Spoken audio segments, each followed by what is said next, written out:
Welcome to the Guitar Dads Podcast, a podcast for guitar dads by guitar dads. This week, Metallica seeks and destroys Taylor Swift. Is it just a blank space in the record books? Lee Anderton responds to KDH, but who will claim victory? Also, Stephen Jenkins living in a not-so-semi-charmed kind of life. And F it, we'll do it live. We're not backed by anything this week on the Guitar Dads Podcast. And now, here are the guys, Matt and Dave.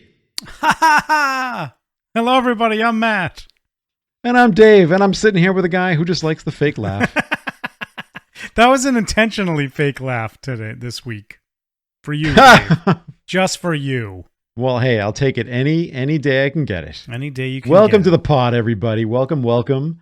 And yeah, we're gonna have some more fun for you guys. Hope you guys are enjoying it. So thank you to our loyal listeners. And if you're new to the show, you're checking us out just now, thanks. Appreciate it. Hope you come back next week for some more shenanigans. And those who listen weekly, you know where you can find us at Guitar Dads Podcast on Instagram and Facebook. Come join the Facebook group. We're having a lot of fun over there, as I say every week. But I mean it. We really are having a lot of fun over there, posting a lot of fun stuff and like banter back and forth and commenting and, you know, all that kind of stuff that goes on all over Facebook. And we would definitely appreciate it if you could help support the show, help keep this thing going, because it really does help keep it going, over at patreon.com/Guitar Dads Podcast, where we have multiple tiers for your viewing pleasure. And if you would like to donate, we would be so thrilled and so excited.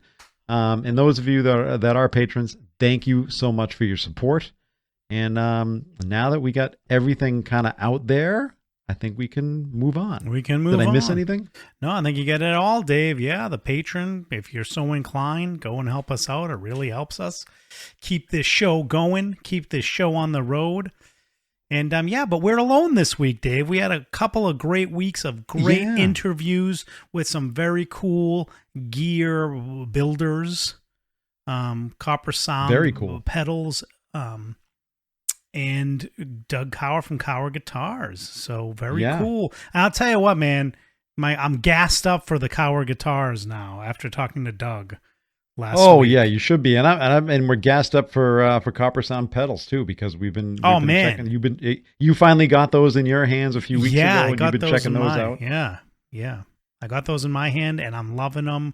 I think, you know, it's hard to pick a favorite out of their kind of catalog of pedals, but for me, the one I keep gravitating towards is the Broadway, which is that one that looks like a telly pick guard.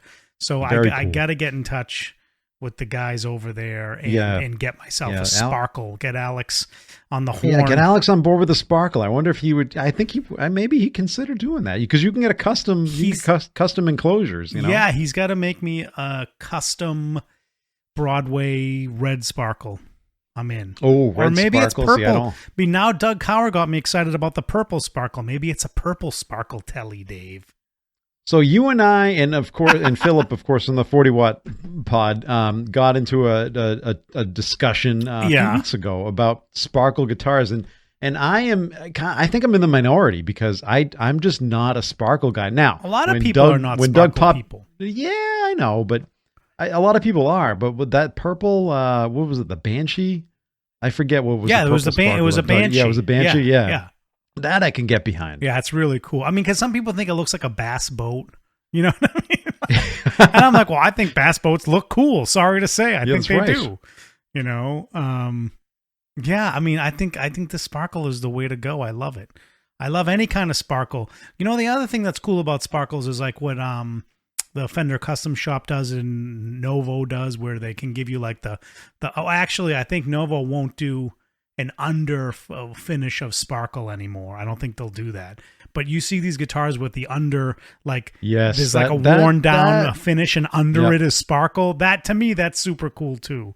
That's kind of cool. I can get behind that too. Yeah. Yeah, it's kind of cool. The whole Sparkle thing, I haven't jumped on that train, and I know a lot of people have, and I don't know. It's a very, like, for me, it's like it doesn't have the look that I'm looking for. I get it. Me. I'm more of a traditionalist. I get it. You know, I mean, look at my guitars back there. More, what more can I say? I'm more of a traditionalist in terms of like colors. But anyway, So shall we get into the Dataverse? Let's get into the Dataverse. We haven't been in the Dataverse for a couple of weeks. I'm excited to be into it now. All right, let's get into it. Yeah, let's get back into the Dataverse, the news and notes segment. Yeah. So, obviously this summer, Taylor Swift was ripping headlines left and right? Yeah. But the record she was breaking for the tour that she was already over 1 billion in ticket sales, right? Yep. And the Eras tour is grossed tour. over 1 billion. Correct. Yep. Which is unbelievable. But now, is that ticket sales only, or is that merch included? Oh, I think it's everything. I think it's all sales. It's everything. Okay, so it's 1 billion, right? I don't know. I'm going to tell you right now, I don't know. But usually when they say tours, grossing tours, they mean everything. But I wouldn't be surprised if it's just ticket sales. It could just be ticket sales. But anyway, what these prices are going for, I wouldn't be surprised. This is a little bit of a padded kind of record here, but yeah, Metallica has beaten Taylor Swift for the record of attendees. At SoFi Stadium in LA. Yep. But I say it's padded because for this reason, they're playing in the round. And they also have that snake pit, so it's in the middle of the stage and everything. So they can fit a lot more people, more fans on the field. And that, I think it's it was like an 8,000 fan difference. Yeah. And, this came up before with Ed Sheeran because he broke a record somewhere. Yep. I forget where. In Jersey, maybe. I don't know. And it's because he plays in the round, right? He performs solo most of the time. And he plays in the round, so you don't lose that whole stage behind. So, yeah, it's interesting. Good. I mean, we think about a band like Metallica being able to go out there 2-night, 3-night stands at stadiums. These guys have been around for 40 years. I mean, it's really kind of unbelievable. I mean, it's just. Did you see Phil X's post? No. Tell me. He had been, I think he went to one of the Jersey shows. Oh, really? Okay. At MetLife, and he was commenting that the sound was terrible. Oh, interesting. The Metallica sound was terrible? Yeah. Yep. Oh, interesting. Oh, okay. Well, so I found that and good. You know what? I thought I read that, and my first thought was, oh, wow. Okay, shots fired. But good for Phil. You know what? Bands need to hear this because we've gone to stadium shows. I think it's really hard to get good sound at these giant stadiums. Yeah. I just think it's a challenge. It is tough. It depends where you sit. And Phil X, I got to believe, probably had pretty good seats because they probably gave him good seats or something, Yeah, it's really interesting. So, the sound is really, and they got all this equipment and all these people. You would think the sound would be really good. It's like, what excuse do you have to not have good sound? But it's acoustics, physics. It's just the way it is. Yeah. It's interesting. There's so much echo that depends on all these. It's hard to, and I can only imagine as a sound engineer, you're plotting out the tour route, and all these stadiums are going to be different. Some are completely enclosed, some are partially open. You got domes, and you got all this stuff, all these factors, variables that you can't necessarily control. No, I think that's a really weather. Good point. Yeah.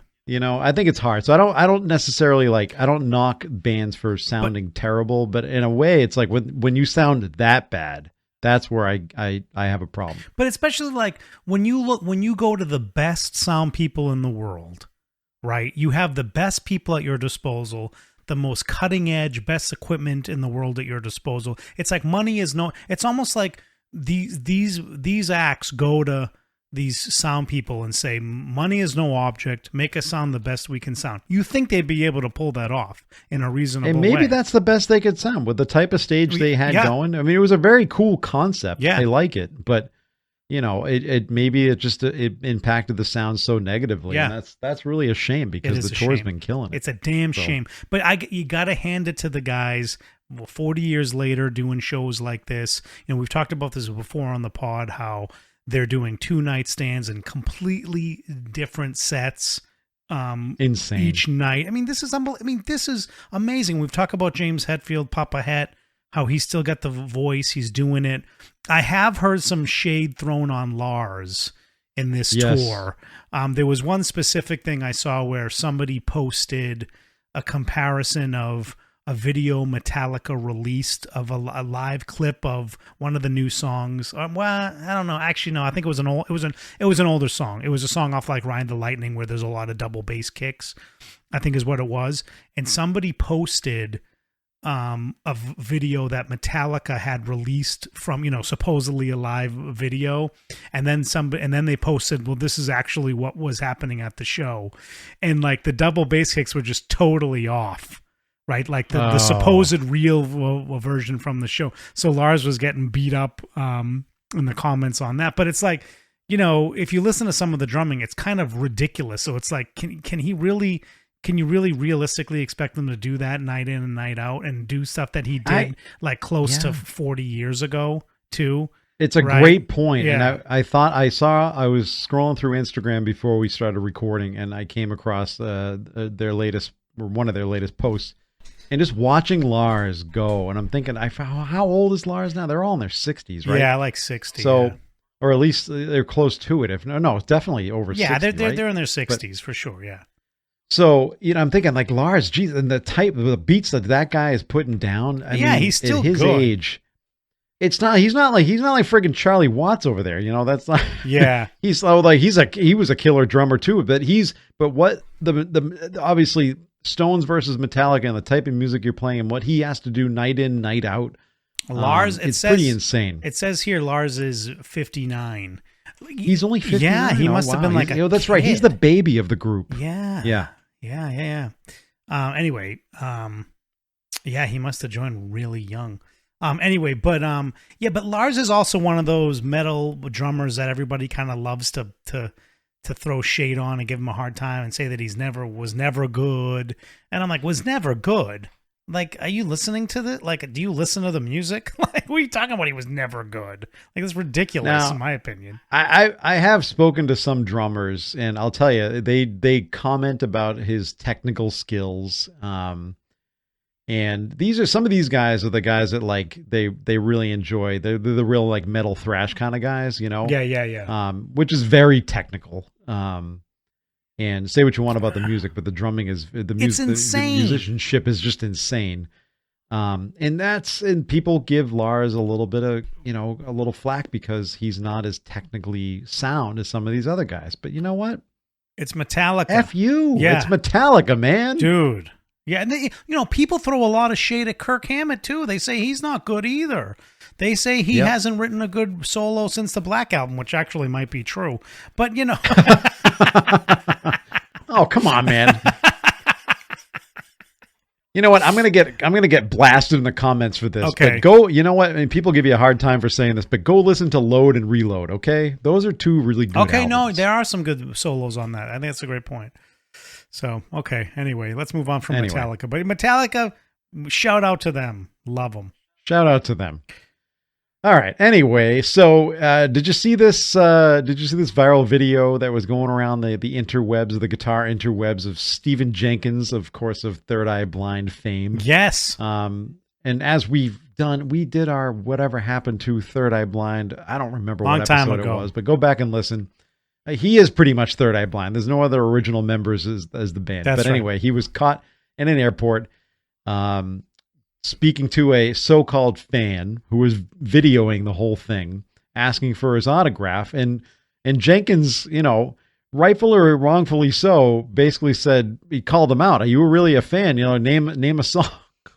Name a song on. Didn't he say name a song on this album, whatever album it was? Yeah, on right? on their third album that came out. On an obscure album. Yeah. Right? So their third album, which nobody really paid that much attention to. So and then the guy, this supposed fan starts yelling at him like, "Come on, man, you're gonna quiz me? Like, give me a break." And then Jenkins says, he goes, "Well, look, there's an industry out there on eBay where people turn around and sell all this signed stuff from artists and celebrities and stuff." And then he's like, "Okay, fine, I'll sign one." And then when he goes over to have him sign it, you can see that the guy's literally holding a giant stack of albums. Yeah. So this guy totally was somebody that was looking to just get him to sign a bunch of stuff so he could put it on eBay. Now, it's totally Jenkins, prerogative to be like, no, I don't want to be a part of that. It's ridiculous. Although I would argue, like, if your stuff's out there, maybe it's going to help you out a little bit. I don't know. The better off you are. But at the same time, like, you don't want to flood the market with all this stuff that you sign, because then, of course, the value is going to be down. The value goes way down. Supply and demand. So I totally get where Jenkins is coming from on this. Especially if someone comes up with if someone comes up with you with a stack of albums, because that's literally what happened. Of course, it's what happened. But my problem with Jenkins is that he acted like a dick. It's one thing to say, "Listen, man, I'm sorry. I'd really love to, but right now I'm just not doing autographs. I gotta go. I gotta catch a flight." Perfect, fine. See you later. Whatever. The guy might be upset. People might be upset by that, but at least he's not acting like a dick. If you go back and watch this video, it is. But I feel he acts like a dick. But he's like calling him out on not really being a fan. It's like, but dude, why should he sign something for somebody who's not a fan? Why? You're Stephen Jenkins. You haven't been popular in like 30 years. Okay, maybe not 30, but like 25 now. I would say right? 26. Yeah, I would say 20. No, they were still pretty Somewhere big in the early range. 2000s. They were. Yeah, a little bit. Yeah, so they were. Let's say 20 years, but still 20 years. But still, it's his prerogative. And why should he sign something for somebody that literally doesn't even care and can't even name a song? I don't think he should. No, I don't think he should. I think but you also need to understand, and the guy's filming it obviously right there, so he knows it. You need to be aware that this stuff is just going to go viral no matter what it is. So maybe you shouldn't be a dick. No, you're right. Don't be a dick. And I don't think he was being a total dick. I think You think he was? I think he was trying to be a dick. You think because he was mad that the guy's got this stack of CDs and he's trying to get signed. Well, at least he asked him a question to confirm if he was a fan. What if the guy was like, name the song? I mean, I couldn't have named a song off that album because I didn't pay much attention. I would have said to him, I wish you could step back from that ledge, my friend, or something. I think celebrities, I get it. They're always in the spotlight. People recognize them constantly. It's got to be annoying. But again, you chose that life. So it's one thing to be, approached by a fan and be asked a question and you don't like it, but it's a whole different thing in the way you react. All he needed to say was, listen, man, I'm not doing autographs right now. I got to catch a flight. I really appreciate you listening. Thanks so much. Valid. Here's the other thing, man. It took me watching that video a few times to even recognize who the hell it was. This guy, you and I could have walked by him in a mall or at an airport or in a restaurant and would have had no idea who the heck he was. I could have walked past him on stage at a Third Eye Blind show. I wouldn't have known it was Stephen Jenkins. I mean, he was kind of unrecognizable. And it's like, I remember looking at this and I was like, who is this guy? And then like you look in the comments and you're like, oh, it's freaking the guy from Third Eye Blind, Stephen Jenkins. Right. Anyway, so, okay. Well, there you have it. Interesting times. There you have it. Interesting times. So you don't agree with me then that you think celebrities are allowed to be kind of, dicks if somebody else is kind of being an obvious dick to them. I don't disagree. The guy was kind of being a dick because he's trying to get something out of it, right? Yeah. I think it's so it's different from, if they're out in public, like the whole paparazzi thing. Like if you're out in public and you're so freaking famous that people just want to take a picture of you, then I don't think you really have a right to complain. I really don't think you do. But signing and, profiting off your signature, which is you have to actually engage in that act and do it. Like, I think it's their prerogative to lay off that stuff and just be like, I'm not going to do it. Now, I always think it's a dick move when celebrities just won't sign anything, even for the real fans. Like, if they're going to come out and greet fans and then they just won't sign anything. Maybe they'll do some selfies or something and they won't sign. And some of them always reference that as a thing. They're like, well, I don't want you to turn around and sell my signature on me. I still think that's a dick move. Like if you're a mega fan, if you're waiting in line, like after a concert where you're hoping to get like, a glimpse or maybe they're going to come by, like those people should be signing, right? And the coolest guys always come. You see little clips of people on Instagram and TikTok where, they get these little glimpses of celebrities and maybe they only sign like one or two things because they're moving quickly, but they do it because these people are crazy and they're just so happy to see them. That's what I think they should be doing, in a controlled environment, right? Which is usually how it is, but yeah. So anyway, but I don't knock Stephen Jenkins for not wanting to do, to sign a bunch of stuff.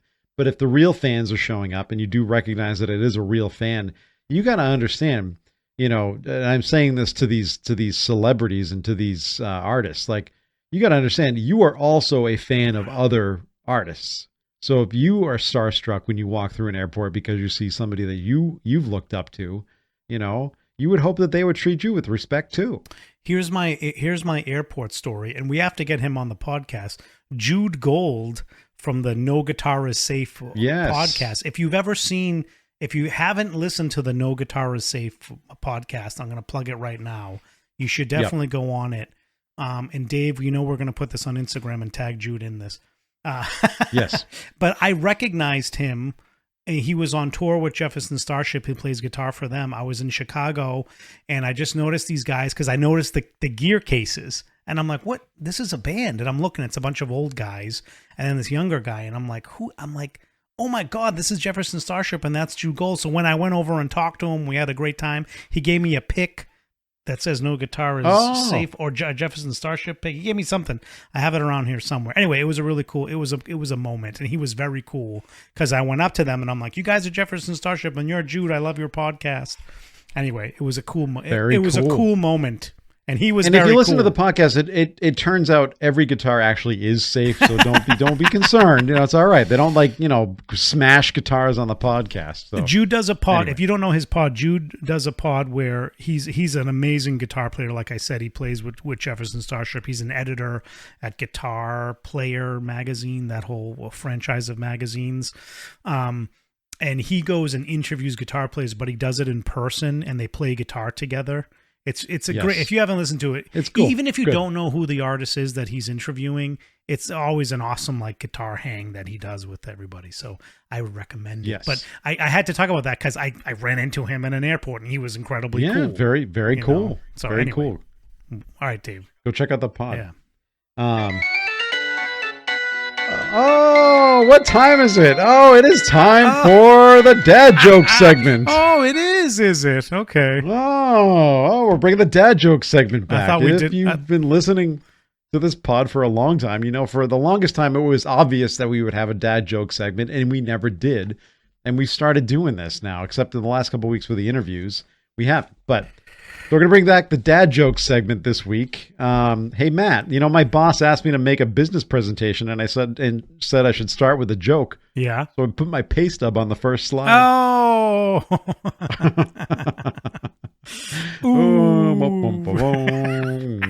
Okay, moving on. Oh, Bob Barker died. Yeah, this week. Bob Barker died. Did you see the memes, the obvious memes, the coolest guy to make it to 99 and not go over. Yeah. It's so good. Yeah. No, Anyway, how many sick days did you spend as a kid? Oh, Price is Right on. So many. So many. Anytime you were sick as a kid, you put that on and you'd watch that was Sesame Street, and then you'd you'd get over to The Price is Right. Yep. Oh yeah. Every time. Yep. That also meant the end of that show was also very sad on a sick day, because that meant kind of the day, the off day from school was. Yeah, it was almost over. Once they got to the showcase, what was it called? The showcase. The showcase showdown. Showcase showdown. Once they got to the showcase showdown, you're like, oh man. Oh, my sick day's almost over. Oh, well. Maybe I'll pretend to be sick tomorrow. Yeah, exactly. And it'll be like, do, do, do, do, do, do, do, do, do, do. So there's that tribute to Bob Barker. All right. So anyway, what happened? What happened? What else we got? We got some cool stuff going on. Oh, we got some stuff. Yeah, should we comment on this thing that kind of took it took a little bit of the internet, the guitar internet by storm this week? Yeah, let's talk about it. Maybe you should kind of go give the listeners kind of like a little bit of a background on what this is, because I'll be honest, I didn't know who this guy is. I don't know who this guy is. It's KDH. I've never watched his channel. So there's this guy named KDH, and he has this channel on YouTube, and it seems like what he likes to do is start shit. Yeah. Right? He was the punk in first grade. And he seems like he has it out for the whole Andertons crew. So you might remember a few years back, I don't know when it was, maybe 2019, pre-pandemic, he went after Rob Chapman. He said all these terrible things about, Chapman. Oh, that's guitars this guy. Okay. And, and yet Rob was like, misleading people and, and I think Rob actually, it kind of picked up a little bit of steam, and I think Rob took a little bit of a hit from it. But, a lot of the stuff like may have been true, but is one of these things like, well, whatever, who really cares, right? Like one of the things I remember was like Rob, like Chapman Guitars had this big launch at NAMM that they were going to made in the UK, like kind of custom shop stuff for Chapman Guitars. And then, they ran into production problems, they ran into issues, and it never happened. And so this guy's like calling this out like this is a big misleading thing, and Chapman Guitars is a disaster and they're terrible and all this stuff. So anyway, and then he had some personal attacks against Rob as well. So anyway, this guy's like a shit stirrer in this guitar world that people actually watch his stuff. He recently came out and called out Lee Anderton, who we consider a friend of the show because he was on the Guitar Dads podcast. So you should go check out that episode. Absolutely. If you haven't done it. Going out after you already know where this is going to go because we're going to be on Lee's side here. But he came out calling out that Lee Anderton was not upfront about his relationship with Victory Amps. Okay. Now, like he doesn't disclose it every video. He never officially disclosed that, he was an investor in Victory Amps, right? And that Victory Amps is, somewhat connected to Anderton's, right? And so, this is something that I think is like the worst kept secret in the world. Anybody that watches the Andertons channel, Rob Chapman had a signature victory very early on, and so did Pete Honore had his signature early on, and so did Rabia. It's like the whole crew had an Anderton signature amp and was heavily involved, and there was always one on the channel. For you to think that they didn't have some affiliation is a little naive to me, right? Even if they didn't come out and say, this is somewhat affiliated because Lee invested with a massive, and it wasn't just Lee that started the company, it was a massive group of investors that did it. And, but he wasn't involved in the day-to-day running of the company, right?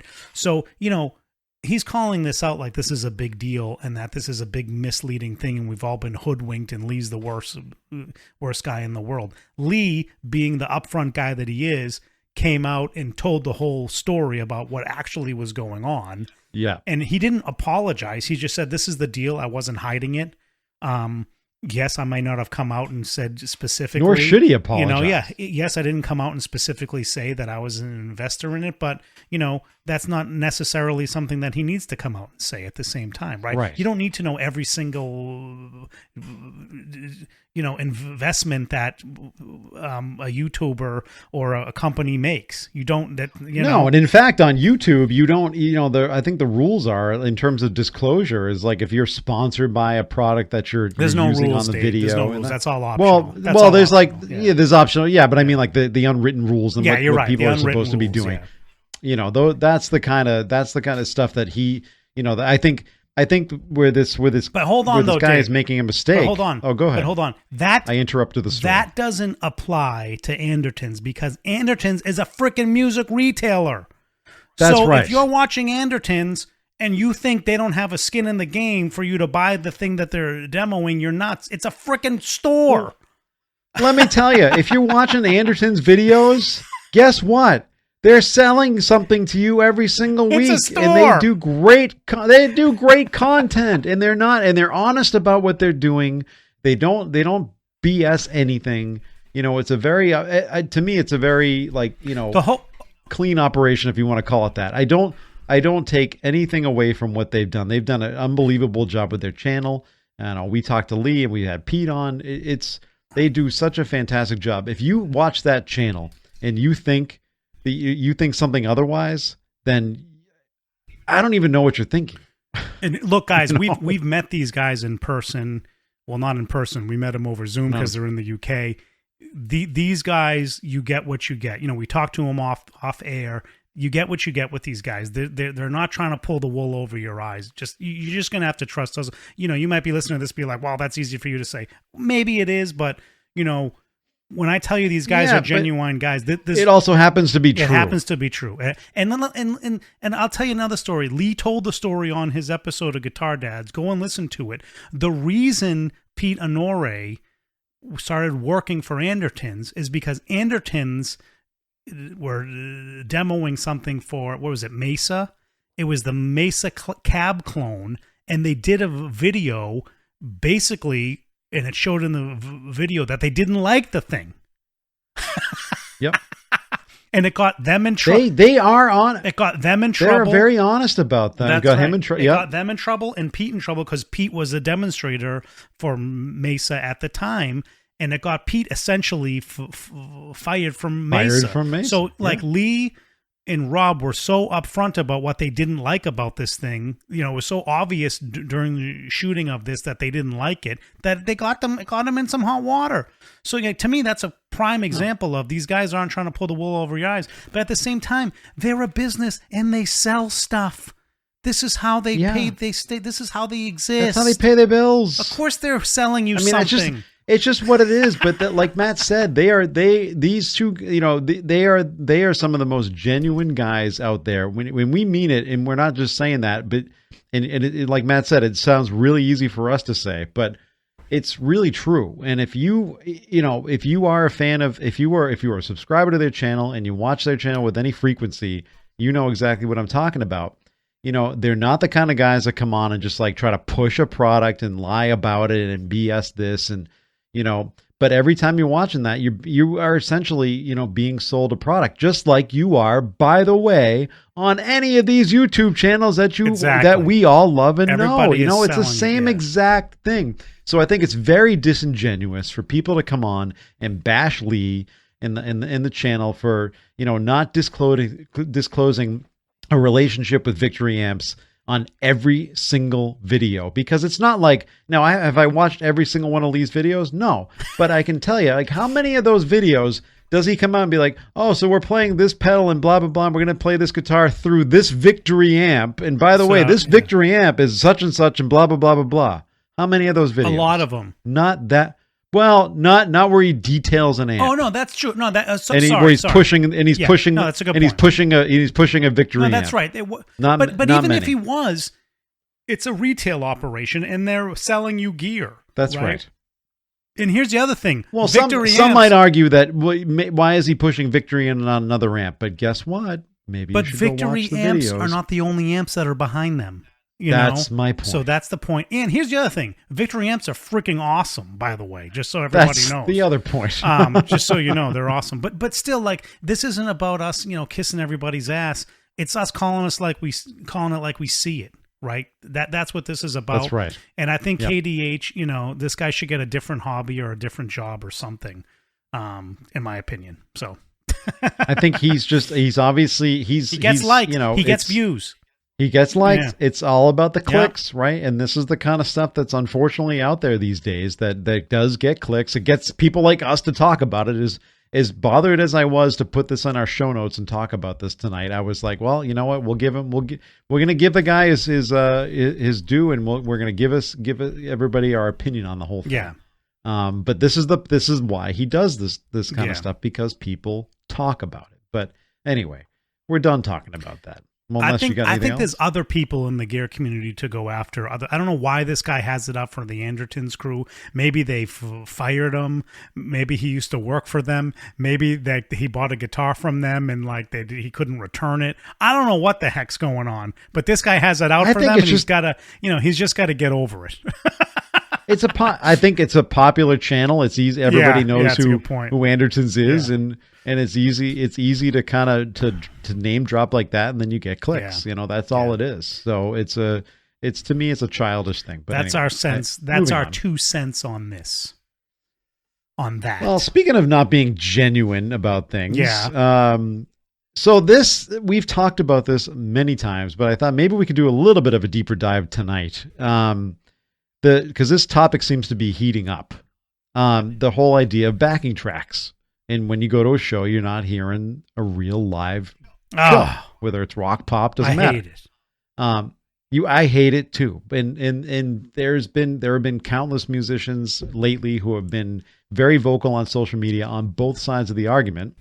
And, in their defense, will bring up very good points on both sides of the argument, to some degree, where I may actually understand, may not agree with what they're saying, but I understand why they may be using a backing track, because it's something they want to really give the song as it was done in the studio and give the fans that experience. And you can't do it live without a track, that's fine. Where I have a problem is, where there's complete guitar parts or vocals that are completely not live.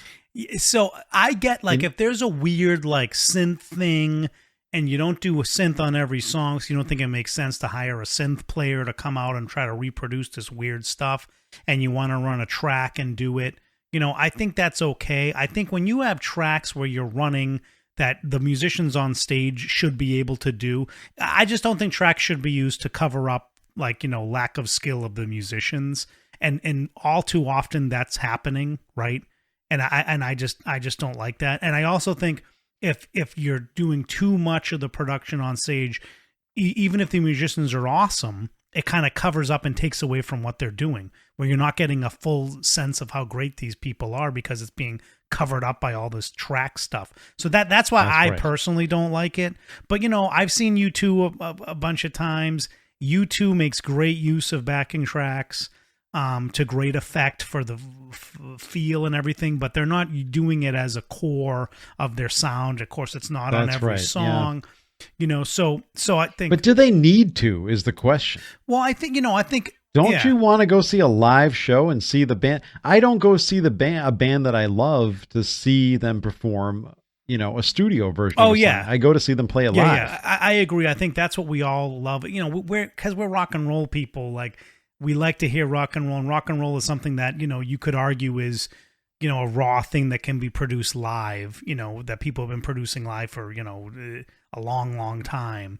So there's no reason why you need to run tracks to do it. But at some point, people are used to hearing studio versions, and they're disappointed by that. So I kind of see why these more modern bands, like Dave, we saw that band with Alter Bridge. Alter Bridge does not run tracks, but who was that band we saw? Nope. Oh, Skillet, was that where they were? Skillet. Yeah, so Skillet. Yep. So Skillet, their brand of this modern rock, which I'm not really into, but their brand of it, they would run these weird tracks in the background, and it kind of you can see that's their sound, having these weird ass tracks in the background of what the guitars and drums and bass are doing, are kind of their sound. So I could kind of I was okay with that because I didn't think it was trying to cover up what the band was doing or it took too much away from the band, but it's just not my thing. To me, it sounds weird. It's what's all this noise going on stage? Just play your instruments and end it. But how do you feel about a click track? Because there's been arguments against those too. And if you don't know what a click track is, a lot of you go to a show these days. Click track. The only reason you would use a click track is if you're running tracks.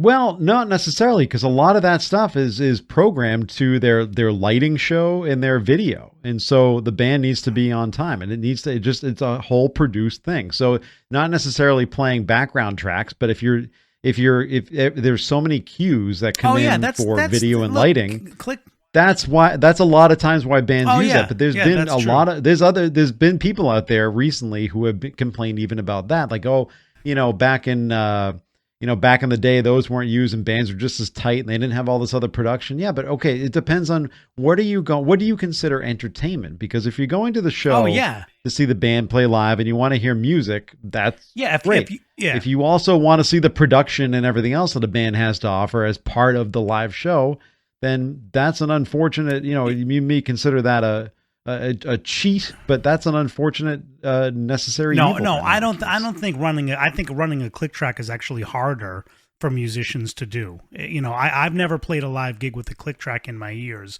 It would probably annoy the hell out of me and I wouldn't want to do it. So I think musicians that do that are at a different level.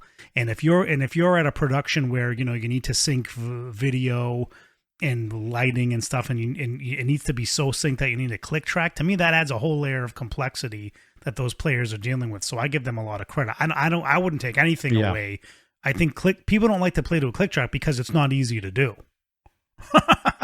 No, I'm talking about some of the negative comments that have been out there about how that's even cheating, that's ridiculous. Yeah, you could argue like I agree. Maybe it comes from drummers because drummers probably take a lot of pride in that they can keep the time without a click track. So I can kind of see that from my perspective, as a singer and guitar player. Like no, like I would not want to do that. That would make it harder for me, in my opinion. But you guys tell me if you think that's wrong. But yeah. So no, I don't take comment. I don't take anything away from anybody that's playing to a click. I think it's difficult to do.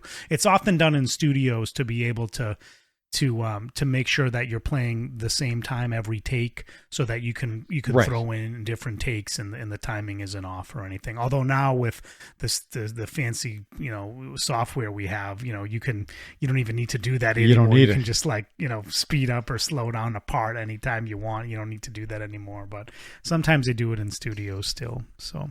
But yeah, I mean, Pete was talking about when he was on how he was part of a big production. I don't know. I don't think it was with Tom Jones. I think it was something. Maybe it was Tom. It was something involving an orchestra where there was a click. Oh yes, where there was a click, and he was saying how he screwed it up, and and he thought his life was over with that band, but he survived. Right. But I mean, that's a layer of complexity. It just is. So anyway, it really is. Well, the Guitar Dads don't need any enhancement, and maybe we actually do, and maybe you'd enjoy the show better. Dave wants to run track. Dave, you ran a track earlier. What are you talking about? You're such a hypocrite. This is, in fact, what you're listening to isn't even me. This is all pre-recorded. I'm not even here. No, I was saying you ran like that Guitar Dad's little intro track. Oh, that's right. You're running tracks. Yeah, that's right. Jeez, man. I'm running tracks. I am such a hypocrite. But anyways, we kind of wrap up here. Thank you for listening to all our loyal listeners. You know where you can find us. And if you are new to the show, hey, man, thanks. Or lady, thanks for coming to listen to us. And hopefully you come back next week for more antics. And you know where you can find us at Guitar Dads Podcast over on Instagram and our private Facebook group. Come join the fun. Yeah. And, keep the train rolling for us. If you would, we would greatly appreciate the support on Patreon. Patreon.com/Guitar Dads Podcast, where we have multiple tier options for you. If you so choose, we would love it. And what also helps the show, I know you guys are sick of hearing all this stuff on our podcast and all the other podcasts, but it really does help these shows. All these people putting out content, please help by putting comments and rating the show and all that stuff below likes, on whatever platform you're listening right now. That helps every podcaster. So please do that. It takes 2 seconds. That would be great. We would definitely appreciate that. And hey, Matt, anything else? No, I think that's it. All right. Well, I think that was this week's Guitar Dads Podcast. All right. Keep rock alive. Catch you on the flip.